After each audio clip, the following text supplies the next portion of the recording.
Sir post parcel. அம்மா, திருப்பூர்ல இருந்து நம்ம சொந்தக்காரங்க பனியன் கிணின்னு அமைச்சிருப்பாங்கன்னு நினைக்கிறேன். திருப்பூர்ல நமக்கு எது சொந்தக்காரங்க?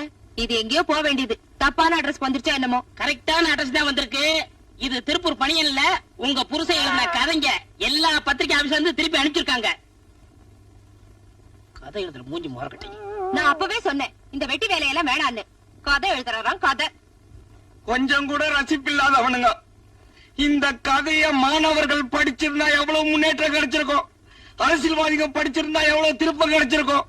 திருப்பி அனுப்பிட்டார்களே. ஏதோ அம்மா ப்ரொஃபசர் அவங்களுக்கு ஒரு மரியாதை கொடுத்து ஏதோ அவங்களுடைய புருஷனாச்சே அப்படின்னு திருப்பி அனுப்பிச்சிருக்காங்க. இல்லாட்ட இந்த கர்மத்தை குப்பை தொட்டில போட்டுப்பாங்க. ஏப்பா இந்த கதையெல்லாம் என்ன செய்யறது? பழைய பேப்பர் வந்துட்டான், போட்டுருங்க. திருப்பி அனுப்புன கதையெல்லாம் கூட எடுத்துக்குவோம். பேப்பர் இங்க வாங்க.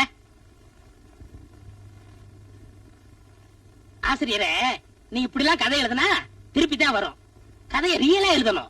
இப்ப ஒரு காதலனும் காதலையும் பேசிக்கிட்டு இருக்காங்க. அவங்க என்ன பேசுறாங்க அப்படிங்கறத மறைஞ்சிருந்து ரியலா எழுதுங்க, அந்த கதை போகும்.